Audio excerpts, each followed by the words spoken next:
ಎಲ್ಲರಿಗೂ ನಮಸ್ಕಾರ. ತಮಗೆಲ್ಲರಿಗೂ vibe edits and stories YouTube ಚಾನಲ್ಗೆ ಸ್ವಾಗತ ಸುಸ್ವಾಗತ. ಈ ಹಿಂದೆ ನಾನು ಅಪ್ಲೋಡ್ ಮಾಡಿದ ವಿಡಿಯೋದಲ್ಲಿ ವಿಕ್ರಮ ಮತ್ತು ಬೇತಾಳನ ಭೇಟಿ ಹೇಗೆ ನಡೆಯಿತು ಎಂಬುದನ್ನು ಕಥೆಯ ಮೂಲಕ ತಿಳಿಸಿದ್ದೆ. ತಾವು ಆ ವಿಡಿಯೋವನ್ನು ನೋಡದೇ ಇದ್ದಲ್ಲಿ ಈ ಕೂಡಲೇ ವಿಡಿಯೋವನ್ನು ನೋಡಿ ಮುಂದಿನ ಭಾಗವನ್ನು ಈ ವಿಡಿಯೋದಲ್ಲಿ ಗಮನಿಸಬೇಕಾಗಿ ಕೇಳಿಕೊಳ್ಳುತ್ತೇನೆ. ಇದೀಗ ಬೇತಾಳ ವಿಕ್ರಮನಿಗೆ ಯಾವ ಕಥೆಯನ್ನು ಹೇಳಿದ ಎಂದು ನಾನು ವಿವರಿಸುತ್ತೇನೆ. ಅದಕ್ಕೂ ಮುನ್ನ ವಿಡಿಯೋವನ್ನು ಲೈಕ್ ಮಾಡಿ, ಚಾನಲನ್ನು ಸಬ್ಸ್ಕ್ರೈಬ್ ಮಾಡಿ, ಹಾಗೆ ಬೆಲ್ ಬಟನನ್ನು ಕ್ಲಿಕ್ ಮಾಡಿ. ಹಿಂದೆ ಯಮುನಾ ನದಿ ತೀರದ ಬ್ರಹ್ಮಸ್ಥಳವೆಂಬ ಒಂದು ಪಟ್ಟಣದಲ್ಲಿ ಕೇಶವಸ್ವಾಮಿ ಎಂಬ ಒಬ್ಬ ಬ್ರಾಹ್ಮಣನಿದ್ದನು. ಧರ್ಮ ನೀತಿ ತಿಳಿದವನಾಗಿದ್ದ ಅವನಿಗೆ ಅಪರೂಪ ಲಾವಣ್ಯವತಿಯಾದ ಒಬ್ಬಳೇ ಮಗಳಿದ್ದಳು. ಅವಳ ಹೆಸರು ಮಧುಮಾಲತಿ. ಅವಳಿಗೆ ಮದುವೆಯ ವಯಸ್ಸು ಆಗಲು ಕೇಶವಸ್ವಾಮಿ ಅವಳ ಮದುವೆ ಕುರಿತು ಆಲೋಚಿಸತೊಡಗಿದನು. ಆ ಸ್ಫುರದ್ರೂಪಿ ಹುಡುಗಿಗೆ ತಕ್ಕ ರೂಪವಂತನೂ ವಿದ್ಯಾವಂತನೂ ಗುಣವಂತನೂ ಆದ ಹುಡುಗನನ್ನು ತಂದುಕೊಂಡು ಮದುವೆ ಮಾಡಬೇಕೆಂದು ಕೇಶವಸ್ವಾಮಿ ಆಶಿಸಿದನು. ಆದರೆ ಯೋಗ್ಯನಾದ ವರನು ಸಿಗಬೇಕಲ್ಲ. ಮಗಳಿಗೆ ಅಪರೂಪನಾದ ವರನನ್ನು ಹುಡುಕುವುದರಲ್ಲಿ ಬ್ರಾಹ್ಮಣನು ನಿರತನಾದನು. ಕೆಲವು ದಿನಗಳಲ್ಲಿ ಕನ್ಯಾಕುಬ್ಜ ಎಂಬಲ್ಲಿದ್ದ 3 ಬ್ರಾಹ್ಮಣ ಕುಮಾರರು ಬ್ರಹ್ಮಸ್ಥಳಕ್ಕೆ ಬಂದರು. ಆ 3 ಒಬ್ಬರಿಗೊಬ್ಬರು ಪರಿಚಿತರು, ಮೇಲಾಗಿ ಬುದ್ಧಿವಂತರು, ಒಬ್ಬೊಬ್ಬರು ರೂಪವಂತರು. 3 ಮಧುಮಾಲತಿಯನ್ನು ನೋಡಿದ್ದರು. ಅವಳ ಅಪಾರ ಸೌಂದರ್ಯಕ್ಕೆ ಮಾರು ಹೋಗಿದ್ದರು. ಮದುವೆಯಾದರೆ ಆ ಷೋಡಶಿಯನ್ನು ಮದುವೆಯಾಗಬೇಕೆಂದು ಒಬ್ಬೊಬ್ಬರು ಬಯಸಿದರು.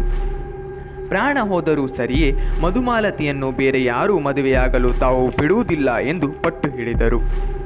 ಅದೊಂದು ದಿನ ಆ ಷೋಡಶ ಚೈತ್ರದ ಸುಂದರಿಯನ್ನು ವಿವಾಹವಾಗಲು ಬಯಸಿ ಕೇಶವಸ್ವಾಮಿಯ ಬಳಿ ಬಂದು ಮಧುಮಾಲತಿಯನ್ನು ಮದುವೆ ಮಾಡಿಕೊಡಬೇಕೆಂದು ಕೇಳಿಕೊಂಡರು. ಕೇಶವಸ್ವಾಮಿಗೆ ಪೇಚಿಗಿಟ್ಟು ಕೊಂಡಿತು.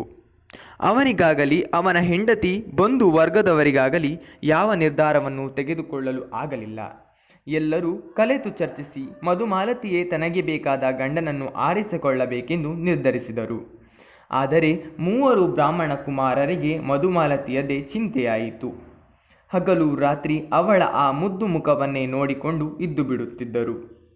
ಗೊತ್ತುಪಡಿಸಿದ ಶುಭ ದಿನದಂದು ಕೇಶವಸ್ವಾಮಿ ಆ 3 ಬ್ರಾಹ್ಮಣ ಕುಮಾರರನ್ನು ಮಧುಮಾಲತಿಯು ಅವರಲ್ಲಿ ಯಾರನ್ನಾದರೂ ಒಬ್ಬರನ್ನು ಆರಿಸಿ ಮದುವೆಯಾಗುವವಳೆಂದು ಹೇಳಿ ಮನೆಗೆ ಕರೆಯಿಸಿಕೊಂಡರು. 3 ಬ್ರಾಹ್ಮಣ ಕುಮಾರರು ಮಧುಮಾಲತಿ ತನ್ನನ್ನೇ ವಿವಾಹವಾಗುವಳು ಎಂದು ಒಬ್ಬೊಬ್ಬರು ಭಾವಿಸಿ ಕೇಶವಸ್ವಾಮಿಯ ಮನೆಗೆ ಬಂದರು. ಆ 3 ರೂಪ ಸಂಪನ್ನರು ನೋಡಿದ ಮಧುಮಾಲತಿಗೆ ಯಾರನ್ನು ಆಯ್ಕೆ ಮಾಡುವುದೆಂಬುದು ಸಂದಿಗ್ಧಗೊಂಡಿತು. ತನ್ನ ಕೋಣೆಯಲ್ಲಿ ಕುಳಿತು ಆಲೋಚಿಸತೊಡಗಿದಳು. ದುರದೃಷ್ಟವಶವೋ ಎಂಬಂತೆ ಎಲ್ಲಿಂದಲೋ ಬಂದ ಒಂದು ಹಾವು ಅವಳನ್ನು ಕಚ್ಚಿತು. ಮಧುಮಾಲತಿ ಸತ್ತು ಹೋದಳು. ಮದುವೆಯಾಗಲೆಂದು ಬಂದಿದ್ದ ತರುಣರಿಗೆ ಅತೀವ ದುಃಖವಾಯಿತು. ಅವರಾರೂ ಮಧುಮಾಲತಿಯನ್ನು ಬಿಟ್ಟು ಕೊಡಲು ತಯಾರಿರಲಿಲ್ಲ. ಮಧುಮಾಲತಿಯ ಶವ ಸಂಸ್ಕಾರ ನಡೆಯಿತು. ಆ 3ರಲ್ಲಿ ಒಬ್ಬನು ಅವಳ ಅಸ್ಥಿಗಳನ್ನು ಸಂಗ್ರಹಿಸಿ ಗಂಗಾ ನದಿಯ ಕಡೆಗೆ ಹೊತ್ತೊಯ್ದನು. ಇನ್ನೊಬ್ಬನು ಅವಳನ್ನು ಸುಟ್ಟ ಜಾಗದಲ್ಲಿ ಪಸರಿಸಿದ ಬೂದಿಯ ಮೇಲೆ ಗುಡಿಸಲು ಕಟ್ಟಿಕೊಂಡು ಅಲ್ಲಿಯೇ ವಾಸಿಸತೊಡಗಿದನು. ಮತ್ತೊಬ್ಬನು ಮಧುಮಾಲತಿಯನ್ನು ನೆನೆಯುತ್ತಾ ದೇಶಾಂತರ ಹೊರಟು ಹೋದನು. ದೇಶಾಂತರ ಹೋಗಿದ್ದಾಗ ಅವನು ಒಂದು ಹಳ್ಳಿಯಲ್ಲಿ ಒಬ್ಬ ಬ್ರಾಹ್ಮಣನ ಮನೆಯಲ್ಲಿ ತಂಗಿದ್ದನು. ಆ ಬ್ರಾಹ್ಮಣನ ಹೆಂಡತಿ ಮಹಾಕೋಪಿಷ್ಠೆ. ಒಂದು ದಿನ ಅವಳು ತನ್ನ ಮಗು ಚಂಡಿ ಹಿಡಿದು ಅಳುತ್ತಿದ್ದಾಗ ಕೋಪಿಸಿಕೊಂಡು ಆ ಮಗುವನ್ನು ಉರಿಯುವ ಬೆಂಕಿಯಲ್ಲಿ ಹಾಕಿಬಿಟ್ಟಳು. ಅದು ಉರಿದು ಬೂದಿಯಾಗಿ ಹೋಯಿತು. ಅಲ್ಲಿ ಅತಿಥಿಯಾಗಿ ಇದ್ದ ಬ್ರಾಹ್ಮಣ ಕುಮಾರ, ಇದ್ಯಾವುದೋ ಬ್ರಹ್ಮ ರಾಕ್ಷಸನ ಮನೆಗೆ ಬಂದೆನಲ್ಲ, ಇಲ್ಲಿ ಊಟ ಮಾಡುವುದು ಪಾಪ ಎಂದು ಅಲ್ಲಿಂದ ಹೊರಡಲು ಮೊದಲು ಮಾಡಿದನು. ಆಗ ಆ ಮಗುವಿನ ತಂದೆ ಬ್ರಾಹ್ಮಣ ಕುಮಾರನಿಗೆ ಸಮಾಧಾನ ಹೇಳಿ ತಾನು ತಿಳಿದಿದ್ದ ವ್ರತ ಸಂಜೀವಿನಿ ಮಂತ್ರದಿಂದ 1 ಚಿಟಿಕೆ ಮಣ್ಣನ್ನು ಅಭಿಮಂತ್ರಿಸಿ ಬೂದಿಯ ಮೇಲೆ ಹಾಕಿದನು.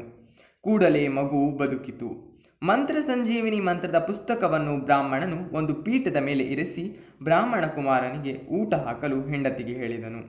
ಬ್ರಾಹ್ಮಣ ಕುಮಾರ ಊಟ ಮುಗಿಸಿ ರಾತ್ರಿ ಮಲಗಿದನು. ನಡುರಾತ್ರಿಯಲ್ಲಿ ಎದ್ದು ಪೀಠದ ಮೇಲೇರಿಸಲಾಗಿದ್ದ ವ್ರತ ಸಂಜೀವಿನಿ ಮಂತ್ರದ ಪುಸ್ತಕವನ್ನು ತೆಗೆದುಕೊಂಡು ಅಲ್ಲಿಂದ ಬ್ರಹ್ಮಸ್ಥಳ ಪಟ್ಟಣಕ್ಕೆ ಒಂದೇ ಸಮನೆ ನಡೆದು ಬಂದನು.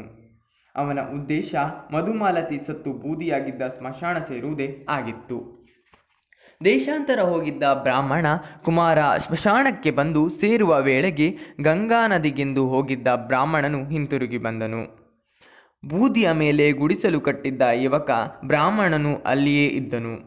ಮತ್ತೆ 3 ಬ್ರಾಹ್ಮಣ ಕುಮಾರರು ಒಂದೆಡೆ ಸೇರಿದರು. ವ್ರತ ಸಂಜೀವಿನಿ ಪುಸ್ತಕದಲ್ಲಿದ್ದ ಮಂತ್ರವನ್ನು ಪಟಪಟನೆ ಓದಿ ಮಣ್ಣನ್ನು ಅಭಿಮಂತ್ರಿಸಿ ಆ ಒಬ್ಬ ಬ್ರಾಹ್ಮಣ ಕುಮಾರನು ಮಣ್ಣನ್ನು ಬೂದಿಯ ಮೇಲೆ ಹಾಕಿದನು. ಕೂಡಲೇ ಸುರಸುಂದರಿಯು ಷೋಡಶಿಯೂ ಆದ ಮಧುಮಾಲತಿ ಮತ್ತಷ್ಟು ಚೆಲುವೆ ತುಂಬಿಕೊಂಡು ಎದ್ದು ಬಂದಳು. 3 ಸಂತೋಷಕ್ಕೆ ಪಾರವೇ ಇರಲಿಲ್ಲ.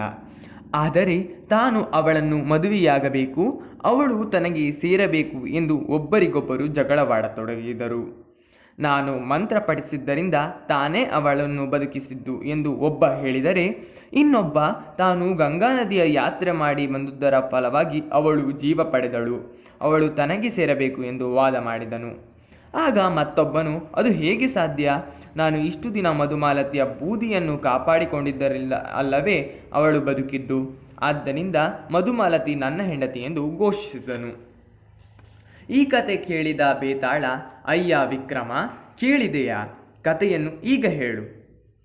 ಈ 3 ಜಗಳ ಪರಿಹಾರವಾಗುವುದು ಹೇಗೆ? ಮಧುಮಾಲತಿ ಯಾರಿಗೆ ಹೆಂಡತಿಯಾಗುವುದು ಸರಿ? ಇದಕ್ಕೆ ಉತ್ತರ ತಿಳಿದಿದ್ದರೂ ಹೇಳಿದಿದ್ದರೆ ನಿನ್ನ ತಲೆ 100 ಹೋಳಾಗಿ ಒಡೆದು ಹೋಗುತ್ತದೆ ಎಂದನು. ಆಗ ವಿಕ್ರಮನು, ಅವಳಿಗೆ ಜೀವನ ಕೊಟ್ಟವನು ವಾಸ್ತವವಾಗಿ ತಂದೆಯಾಗುತ್ತಾನೆ, ಇನ್ನು ಅವಳ ಅಸ್ಥಿಗಳನ್ನು ಗಂಗೆಗೆ ತೆಗೆದುಕೊಂಡು ಹೋದವನು ಮಗನಾಗುತ್ತಾನೆ. ಆದರೆ ಅವಳ ಮೇಲಿನ ಅನುರಾಗ ಮತ್ತು ಪ್ರೀತಿಯಿಂದ ಅವಳ ಬೂದಿಯನ್ನೇ ಹಾಸಿಗೆ ಮಾಡಿಕೊಂಡು ಅದರ ಮೇಲೆ ಮಲಗಿದ್ದವನೇ ಅವಳ ಗಂಡನಾಗಲು ಸೂಕ್ತ ಎಂದು ಹೇಳಿದನು. ರಾಜ ನಿಬಂಧನೆಯನ್ನು ಮುರಿದು ಮಾತನಾಡಿದ್ದರಿಂದ ಬೇತಾಳ ರಾಜನ ಹೆಗಲಿನಿಂದ ಹಾರಿ ಮತ್ತೆ ಮುತ್ತುಗದ ಮರಕ್ಕೆ ನೇತು ಹಾಕಿಕೊಂಡಿತು. ಮುಂದಿನ ವಿಡಿಯೋಕ್ಕಾಗಿ ನಿರೀಕ್ಷಿಸಿ. ಧನ್ಯವಾದಗಳು.